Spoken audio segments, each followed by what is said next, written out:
Hello. Welcome to all of you. Welcome to my channel. आज हम देखने वाले एक न्यू नोटिफिकेशन राजस्थान के अंदर जो आ चुका है। ये नोटिफिकेशन आया है ESIC employment state insurance corporation की तरफ से। यहाँ पर आप इजीली देख सकते हैं कि ये नोटिफिकेशन आपको इस साइट से मिल जाएगा इजीली। ये अलवर के अंदर जो मेडिकल कॉलेज हॉस्पिटल है वहाँ पर इसकी पोस्टिंग मिलेगी आपको। वहाँ के लिए नोटिफिकेशन है ये। तो ये 7/10 को नोटिफिकेशन आ चुका है और 21/10 इसकी लास्ट डेट है। ओके, इसकी डेट ऑफ इंटरव्यू कितनी है? 21 date of interview last date है इसकी। ठीक है, इंटरव्यू इसका ऑफलाइन होगा जैसा कि मेंशन है यहाँ पर। और जो वेन्यू है वो ESIC, ठीक है, देसुला, ठीक है, अलवर राजस्थान में इसका इंटरव्यू होगा, वहीं के लिए पोस्टिंग रहेगी। तो ये जो रिक्रूटमेंट आया है टीचिंग फैकल्टी के लिए, ठीक है, ये रिक्रूटमेंट जो है टीचिंग फैकल्टी के लिए आया है, सुपर स्पेशलिस्ट उनके लिए है और सीनियर रेजिडेंट जो भी हैं उनके लिए एक रिक्रूटमेंट है। और ये कॉन्ट्रेक्चुअल बेसिस पे रिक्रूटमेंट रहेगा। ठीक है, कितने का कॉन्ट्रैक्ट है, क्या पोस्ट रहेगी, क्या वैकेंसी है, ये सब हम जानेंगे इस वीडियो के अंदर। तो जुड़े रहिए हमारे चैनल वी बैट के साथ और देखिए इसमें क्या क्या और नई नई वैकेंसी आपको मिलती जाएगी। यहाँ पे जो अपडेट मिलेगा आपको उसके अकॉर्डिंग। तो सबसे पहले कि ESIC medical college hospital Alwar, वहाँ पर राजस्थान में, वहाँ पर ये मेडिकल टीचिंग फैकल्टी की पोस्ट है यहाँ पर, जो professor, associate professor, assistant professor, super specialist, senior resident और एडजंक्ट फैकल्टी की पोस्ट यहाँ पर अवेलेबल है, जो कि कॉन्ट्रैक्ट बेस पे है। और ये इंटरव्यू के थ्रू होगी, एग्जाम वगैरह कुछ नहीं होने वाला है इसका। इंटरव्यू के एग्जाम ही होगा आपका। इसमें देखिए जो वैकेंसी है वो अलग अलग है। ठीक है, जैसे एनेस्थीसिया के अंदर आप देखेंगे एसोसिएट प्रोफेसर की वैकेंसी है, असिस्टेंट प्रोफेसर की है, कौन से कैटेगरी की है, UR OBC, ये भी आप यहाँ से देख सकते हैं और इजीली इसका स्क्रीनशॉट भी ले सकते हैं और चाहे तो आप वेबसाइट से भी डाउनलोड कर सकते हैं। तो अब देखिए सारे विभाग में यहाँ भर्ती आई हुई है, anatomy, biochemistry, community medicine, dentistry, derma, emergency medicine, ENT, forensic, general medicine, सब लगभग सारे ही जो मेडिकल फील्ड है उस सब में वैकेंसी लगभग लगभग सब में आ रखी है वैकेंसी। तो जो भी इंटरेस्टेड कैंडिडेट्स इस फॉर्म को फिल करना चाहते हैं वो इजीली डेट खत्म होने से पहले इसको एक बार चेक कर लें और उसके अकॉर्डिंग अप्लाई करें आप। तो यहाँ पर सुपर स्पेशलिस्ट की है, जो फुल टाइम या पार्ट टाइम वैकेंसीज अवेलेबल है। ठीक है, जो किसके अंदर है, खाली एंडोक्राइनोलॉजी के अंदर 1 UR की है, गैस्ट्रोनोलॉजी के अंदर है 1 SC की, हेमेटो के अंदर 1 OBC पोस्ट है, नेफ्रो के अंदर 1 UR है, न्यूरो के अंदर 1 EWS पोस्ट है, ऑन्कोलॉजी के अंदर 1 UR पोस्ट है, बर्न प्लास्टिक के अंदर 1 SC कैटेगरी की है और पेडियाट्रिक सर्जरी के अंदर 1 OBC। इन डिपार्टमेंट के अंदर जो है फुल टाइम और पार्ट टाइम की सुपर स्पेशलिस्ट पोस्ट यहाँ पर अवेलेबल है। ओके, देखिए यहाँ पर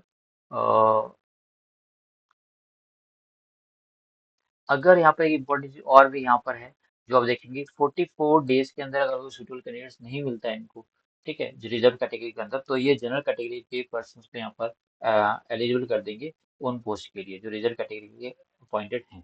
ठीक है, कॉन्ट्रैक्ट के लिए 44 या 45 डेज के अंदर का ध्यान रखिएगा इस बात का। तो जो भी इंटरेस्टेड कैंडिडेट्स हैं वो 21 अक्टूबर 9 बजे इस जगह पे लोकेशन पे पहुंचे। 11 बजे उस वहाँ पर इंटरव्यू का शेड्यूल किया गया है। ठीक है, अधिक जानकारी के लिए आपको मेल वगैरह जो भी मिल जाएगा, ठीक है, वो आप देख सकते हैं। तो डेट ऑफ इंटरव्यू 21 अक्टूबर है, भूलिएगा मत। जो सारी फैकल्टीज हैं, ऑल फैकल्टीज और SR जो हैं आपके, वो इन डिपार्टमेंट्स के लिए हैं, जबकि सुपर स्पेशलिस्ट मैं जो भी आपको नाम बताया वो इन डिपार्टमेंट्स के लिए अवेलेबल हैं। चलिए, ये सारी वेबसाइट्स आपको जो इन्फॉर्मेशन है इस वेबसाइट में मिल जाएगी esic.gov.in पे। ठीक है, और जो एक इम्पोर्टेंट बात यहाँ पर ये ध्यान देने वाली है कि ये जो पोस्ट है ये कॉन्ट्रेक्चुअल पोस्ट है, जबकि आप इसको टर्मिनेट भी कर सकते हैं। ठीक है, 1 मंथ का नोटिस पीरियड आपको वहाँ पर देना होगा, इस बात को ध्यान रखिएगा। ओके, चलिए उसके बाद जो कैंडिडेट्स हैं जो क्वालिफिकेशन को होल्ड करते हैं प्रोफेसर के लिए, ठीक है, वो क्या कर सकते हैं, प्रोफेसर पे सिलेक्ट हो सकते हैं। ठीक है, एसोसिएट प्रोफेसर की पोस्ट के मुकाबले या उसके रेफरेंस में, और उनको सैलरी भी प्रोफेसर की ही मिलेगी। ठीक है, यानी वो AP जो है एसोसिएट प्रोफेसर में सेलेक्ट होंगे, लेकिन वो सैलरी कैसे मिलेगी, प्रोफेसर के अकॉर्डिंग मिलेगी, अगर वो प्रोफेसर के एलिजिबल है वहाँ पर। ठीक है, और कोई कैंडिडेट उनको नहीं मिला है उस पोस्ट के लिए, ये दो कंडीशन आपको ध्यान रखनी है। ठीक है, चलिए इससे एक बात याद ये रखना है कि फैकल्टी के लिए जो एज लिमिट है, ठीक है, वो 69 से अबव नहीं होनी चाहिए, सुपर स्पेशलिस्ट के लिए 67 से अबव नहीं होनी चाहिए, और सीनियर रेजिडेंट के लिए 45 ईयर से अबव नहीं होनी चाहिए। जबकि सीनियर रेजिडेंट को 5 ईयर्स का रिलैक्सेशन भी दिया गया है SC ST के लिए और 3 ईयर्स का दिया गया OBC कैटेगरी के लिए। याद रखिएगा। बाकी फैकल्टी और सुपर स्पेशलिस्ट कोई भी रिजर्वेशन नहीं दिया गया है। चलिए, उनके बाद इनको ओबीसी सर्टिफिकेट प्रोड्यूस करना पड़ेगा अगर वो उसका बेनिफिट लेना चाहते हैं तो। ठीक है। चलिए, अब देखिए क्या एजुकेशन क्वालिफिकेशन है। तो जो सुपर स्पेशलिटी है उसके अंदर आपको फुल टाइम पार्ट टाइम आपको एमबीबीएस होना चाहिए। ठीक है। एमबीबीएस क्वालिफाई होना चाहिए आपका। फर्स्ट शेड्यूल या सेकंड शेड्यूल यानी पार्ट टू। ठीक है, आईएमसी के अंदर रजिस्टर्ड होना चाहिए वो, याद रखिएगा। ठीक है। और अगर वो पार्ट टू या थर्ड शेड्यूल के अंदर हैं, ठीक है, तो भी वो आईएमसी के अंदर रजिस्ट्रेशन होना चाहिए सेकंड 13 के अंदर। तो ऐसे जो लोग हैं वो एमबीबीएस अगर कर चुके हैं, आईएमसी में रजिस्टर्ड हैं part one first schedule schedule second में पार्ट सेकंड के अंदर, तो वो एलिजिबल है। इसी के साथ साथ उनको पीजी भी होनी चाहिए उन स्पेशलिटी कोर्स के अंदर। ठीक है, जो भी स्पेशलिटी है आपकी ईएनटी वगैरह, तो जो भी आपकी रहेगी उसमें कोई पीजी भी आपके पास अवेलेबल होनी चाहिए। चलिए, अब जो सुपर स्पेशलिटी है, ठीक है, जो सीनियर स्केल में है उनके भी क्या होनी चाहिए कि एमबीबीएस कंप्लीट होनी चाहिए, जो मैंने ऊपर क्राइटेरिया बताया उसके अकॉर्डिंग। और उसी के साथ साथ पीजी भी होना चाहिए कंसर्न स्पेशलिटी में, और प्लस 5 इयर्स का एक्सपीरियंस भी होना चाहिए उनको, ये इस बात का ध्यान रखिएगा आप। ठीक है। वो भी फर्स्ट पोस्ट ग्रेजुएट डिग्री के बाद, यानी आपने पोस्ट ग्रेजुएट डिग्री कर ली उसके बाद से आपका 5 ईयर एक्सपीरियंस काउंट होगा, ये बात ध्यान रखिएगा। चलिए, इसके बाद अपने डीएम या एमसीएच वगैरह भी कर रखा है 5 ईयर ड्यूरेशन का। ठीक है। और अपने senior post graduate education rendered in last part of second doctorate DM और ये भी कर रखा है, तो वो भी आप इनके लिए एलिजिबल रहेंगे। यानी 5 साल का ड्यूरेशन अगर कंप्लीट कर लिया या लास्ट ईयर में है तो भी आप इसमें एलिजिबल कर पाएंगे। ठीक है। आप दे पाएंगे। चलिए, यानी वो भी एक तरह से एक्सपीरियंस के अंदर काउंट हो जाएगा कुल मिला के। तो ये सुपर स्पेशलिटी और सुपर स्पेशलिटी स्पेशलिस्ट के लिए जो मैंने आपको क्वालिफिकेशन बताया वो ये है यहाँ पर। और फैकल्टी के लिए जो है वो जो एनएमसी या एमसीआई जो गाइडलाइंस है उसके अकॉर्डिंग आपकी पोस्ट है या सॉरी आपकी एलिजिबिलिटी क्वालिफिकेशन रहेगी फैकल्टी के लिए। चलिए, अब जो एसआर की बात कर लेते हैं सीनियर रेजिडेंट के लिए। तो अगर किसी ने पीजी डिग्री कर रखी है, ये कंसर्न स्पेशलिटी में डिप्लोमा भी कर रखा है, तो वो भी यहाँ पर अप्लाई कर सकते हैं। और उनके पास एक वैलिड एनएमसी या एसएमसी का या लाइसेंस होना चाहिए, डेंटल कंसल्टेशन डीसीएल डीसीआर का लाइसेंस होना चाहिए, एसटीसीआर। ओके। तो चलिए, ये सारी अगर चीजें अगर आपके पास हैं और आप इंटरेस्टेड भी हैं तो आप कॉन्टेक्ट पोस्ट है तो वॉक इन इंटरव्यू में जा सकते हैं वहां पर। इस बात का ध्यान रखिएगा आप। अब पे और अलाउंसेस की बात कर लेते हैं हम लोग। देखिए, जो जो टीचिंग फैकल्टी है, ओके, टीचिंग फैकल्टी है, उनको जो रेमुनरेशन है प्रोफेसर का वो 201213 ये रहेगा। और जो एसोसिएट प्रोफेसर है उनको 133,802 यानी यहाँ पर 2,12,13 और 1,33,802 रुपये। और असिस्टेंट प्रोफेसर के 1,14,955 रुपये दिए जाएंगे। जो सुपर स्पेशलिटी है फुल टाइम है उनको 2 लाख रुपए दिए जाएंगे। और कंसल्टेंट सीनियर लेवल पे है उनको 2,40,000 रुपये ये आपकी जो है रेमुनरेशन रहेगी। और जो सुपर स्पेशलिटी पार्ट टाइम है यानी कि 4 घंटे और 4 वीक, यानी पार्ट टाइम यहाँ पर पार्ट टाइम का मतलब क्या है यहाँ पर कि 4 घंटे 4 दिन एक वीक के अंदर आपको कंप्लीट करने पड़ेंगे। तो आपकी जो एंट्री लेवल की सैलरी है वो 1 लाख की रहेगी। और फिर सीनियर लेवल पे जाओगे कंसल्टेंट पे तो 1.5 लाख रुपए वो हो सकती है। इसी के साथ साथ 20,000 रुपीज पर मंथ मिलेंगे विजिटिंग चार्ज के लिए, अगर आप इमरजेंसी कॉल पे अगर आ रहे हो ड्यूटी टाइम्स के अलावा। ठीक है। उसके बाद अगर आपको 1,200 1500 रुपये भी मिलेंगे एडिशनल आवर अगर आप कुछ कर रहे हो वहाँ पर। ठीक है, 16 आवर एक वीक के बियॉन्ड अगर आप काम कर रहे हो तो याद रखिएगा इस बात को। चलिए, उसके बाद आपको इसके अलावा कोई और भी एडिशन आपको अलाउंसेस नहीं मिलेगा जो पार्ट टाइम जॉब में वर्क कर रहे हैं। और जो सीनियर रेजिडेंट है 3 इयर्स के लिए, ठीक है, उनको लिए उनकी जो बेसिक सैलरी है वो 67,700 रुपीज रहेगी। लेवल 11 पे पोस्टेड रहेंगी। इसी के साथ इनको एनपीए रहेगा जो रिवाइज है। और जो भी रूल्स के अंदर अलाउंस इनको मिलने चाहिए वो इनको मिलेंगे एसआर। ठीक है, ये सारी बातों को ध्यान देंगे। एक बात और मैं यहाँ देखना चाहता हूँ, 1 मिनट आपको बताना चाहता हूँ यहाँ पर कि ये 1 मिनट।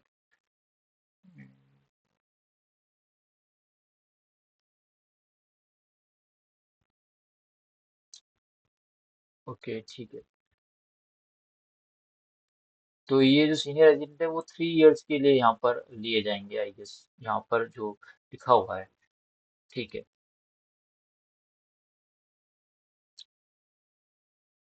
चलिए, नेक्स्ट देखिए और क्या क्या बातें इंपॉर्टेंट यहाँ पर रहेगी हमारे लिए जो जाने लायक हैं वो हम देखेंगे।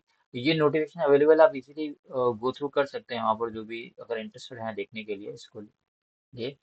चलिए, तो अब और कुछ चीज़ें बस डिस्कस कर लेते हैं यहाँ पर, कि जो टीचिंग फैकल्टी है उनको ट्रांसपोर्ट अलाउंसेस भी दिया जाएगा, उनको डीए भी अलाउंस भी दिया जाएगा, जो भी रूल्स है उसके अकॉर्डिंग।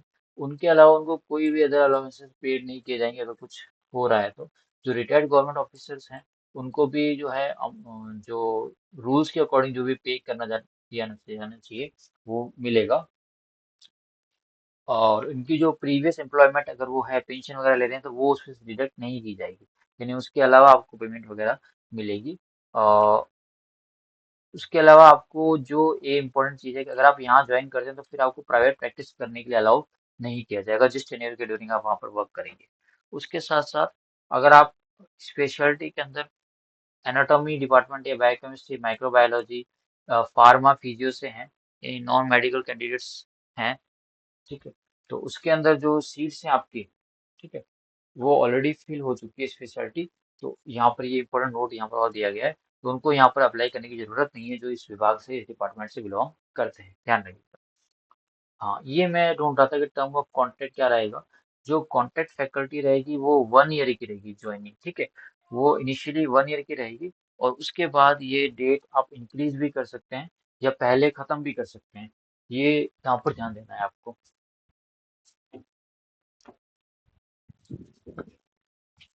चलिए, और ये आपको 1 मंथ का नोटिस पीरियड मिलेगा, आप भी उनको दे सकते हैं, वो भी आपको दे सकते हैं। और अगर आपने 70 ईयर्स के अटेंड कर लिए तो भी ये कॉन्ट्रैक्ट जो है वो टर्मिनेट हो जाएगा। तो इम्पोर्टेंट चीज़ जो है सीनियर रेजिडेंट की है वो मैंने बता दिया आपको फैकल्टी के लिए। और सीनियर रेजिडेंट के लिए इनिशियली 1 साल का लिया दिया जाएगा, और 3 साल तक इसको एक्सटेंड कर सकते हो अगर आप परफॉर्मेंस के ऊपर डिपेंड करेगा आपका।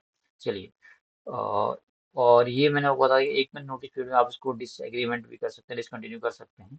चलिए, और अदर जो कंडीशन है वो टाइटेड है आपको वहाँ पे बता दी जाएगी। अब बात कर लेते हैं फीस की। तो जो SC ST या ESIC रेगुलर एम्प्लॉय हैं, जो फीमेल कैंडिडेट्स हैं, एक्स सर्विसमैन या PH कैंडिडेट्स, उनके लिए फीस जीरो रखी गई है, नील फीस है।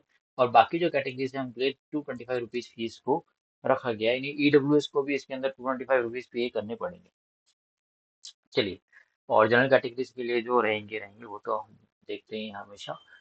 चलिए, ये पैसा कैसे पेमेंट करना पड़ेगा, फीस वो कैसे पेमेंट करनी पड़ेगी, ठीक है। अगर आप ओके, इम्पोर्टेंट चीज़ और यहाँ पर ये है कि अगर आप वहाँ पर इंटरव्यू नहीं पहुँच पाते हैं, ठीक है, स्पेसिफिक टाइम पे जो टाइम दिया गया है, ठीक है, ऑनलाइन इंटरव्यू के लिए, ठीक है, तो आप जो ये फीस है 225 रुपीज़, ठीक है, यह सबमिट भी कर सकते हैं फॉर्म के साथ, डिमांड ड्राफ्ट बना के, जो ESI फंड अकाउंट नंबर 1 में, ठीक है, उस pre date before the interview, interview के एक दिन पहले आप इसको जमा कर सकते हैं। और PDF कॉपी जो है वो आप ईमेल के थ्रू यहाँ पर मेल कर सकते हैं, dean.alva.rj@esic.nic.in। ओके, तो यहाँ आप मेल कर सकते हैं, याद रखिएगा, ध्यान दीजिएगा। एप्लीकेशन फॉर्म के साथ साथ आपको 2 copy self attest passport size की देनी पड़ेगी। उसके साथ साथ सेल्फ अटेस्ट कॉपी आपको देनी पड़ेगी, जो भी आपके इंपॉर्टेंट पेपर्स वगैरह हैं, डेट ऑफ बर्थ है, एजुकेशन क्वालिफिकेशन है, रिसर्च पेपर है, पब्लिकेशन जो आपने कर रखी है वो। उसके साथ साथ आपको अदर सर्टिफिकेट्स भी देने पड़ेंगे आपके एक्सपीरियंस से रिलेटेड जो भी रहेंगे। और पर्सनल वर्किंग जो अगर आप कुछ कर रहे हैं कहीं पर, तो वहाँ से आपको NOC, नो ऑब्जेक्शन सर्टिफिकेट भी वहाँ से लेना पड़ेगा, वो आपको सबमिट करना पड़ेगा।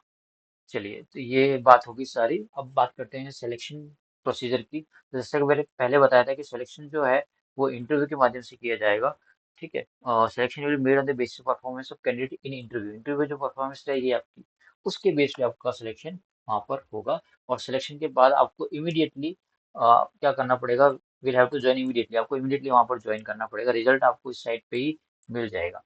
चलिए, अब उसमें कुछ और इम्पोर्टेंट चीज़ें जो मैंने देखनी चाहिए थी, अ, ये डॉक्यूमेंट्स आप ओरिजिनल साथ लेके जाएं, बिकॉज वो उसी दिन चेक हो सकते हैं, वेरीफाइड डॉक्यूमेंट्स हो सकते हैं, ये इस बात का आप ध्यान दीजिएगा। ये इंपॉर्टेंट चीज़ है यहाँ पर जो सामने निकल कर आ रही है। इसके अलावा फॉर्म वगैरह अच्छे से भरना, ये सारी चीज़ें तो आपको ऑब्वियसली पता ही होगी। वेन्यू जो है वो दी गई है, कॉन्फ्रेंस हॉल दी गई है ग्राउंड फ्लोर पे, ESIC MCS अलवर में, ठीक है, ये इसका पिन कोड भी है। और जो एप्लीकेशन फॉर्म है वो आप मेल पे भी सेंड कर सकते हैं। चलिए, इसकी कॉपी जरूर एक साथ रखिएगा, और उस टाइम आई प्रोड्यूस करने के लिए हो सकता है आपको ध्यान रहे, ठीक है। तो ये जो है एग्ज़ाम फॉर कॉन्ट्रैक्ट फैकल्टी के लिए, professor, associate professor, assistant professor के लिए, और जो भी एसआर या सुपर स्पेशलिस्ट के लिए। तो आप इजीली जो भी इंटरेस्टेड कैंडिडेट्स हो उस फॉर्म को फिल कीजिए 21 अक्टूबर से पहले पहले। और जो all the best for your exam. यहाँ एप्लीकेशन फॉर्म भी आई थिंक दिया होना चाहिए, इन्होंने नहीं दिया तो आप साइट से कॉपी कर सकते हैं, वहाँ आपको एप्लीकेशन फॉर्म मिल जाएगा वेबसाइट के ऊपर। ठीक है। और भी कोई क्वेरी है तो यहाँ दिखा गया है कि आप 11 से 4 बजे तक वर्किंग डेज के अंदर इस क्वेरी को इस मेल पे करके सॉर्ट आउट कर सकते हैं। All the best for your exam. और ऐसे ही नए नए वीडियोस के लिए जो आप राजस्थान या ऑल ओवर इंडिया में कहीं पे भी, तो आप चैनल से जुड़ सकते हैं, सब्सक्राइब कर सकते हैं, subscribe to my channel, like कर सकते हैं, शेयर कर सकते हैं अपने कॉलेज के साथ। और thank you and have a nice day.